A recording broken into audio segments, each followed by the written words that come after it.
আমার নাম কৃষ্ণ মৃত্তিকা নাথ। আমি চাকরি সূত্রে উত্তর দিনাজপুরে, আমার বাড়ি উত্তর 24 পরগনা। আচ্ছা, আমি 16 সালে 2016 সালের এসএলএসটি জয়নিং, 18 সালে ফার্স্ট কাউন্সিলিং এ আমার চাকরি।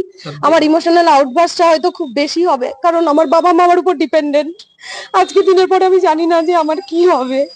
আমি একমাত্র সন্তান আমার বাবা মায়ের। তো আমি স্কুলে সেরকম একটা খবর পেয়ে আমি ভীষণ ভাবে ভেঙে পড়েছি। আপনি কতটা যোগ্য?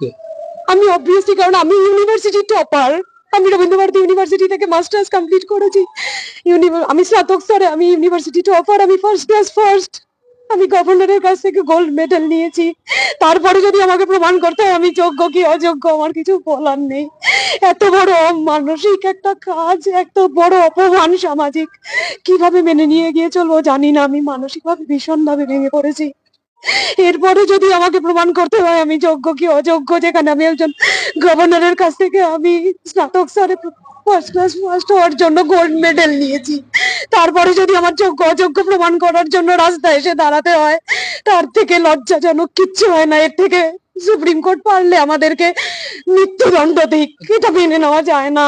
গাফিলতিটা কোথায় বলে মনে হয়? আর কি বলবো, সবটাই আপনারা জানেন, কেন এই প্রশ্ন করছেন? আর কিছু বলবার আছে? কারা বেছে দিতে পারে যে কে যোগ্য কে অযোগ্য? সেটা তো একমাত্র পারে রাজ্য সরকার এবং এসএসসি। আর কি বলার থাকতে পারে? আমি কিভাবে প্রমাণ দেবো? 7 বছর আগে আমার কি কোনোভাবে ফিরে যাওয়া সম্ভব? 7 বছর আগে যে ছেলেটা মাধ্যমিকে ফার্স্ট হয়েছিল, সে কি আজকে 7 বছর পরে পরীক্ষা দিলে মাধ্যমিকে ফার্স্ট হতে পারবে?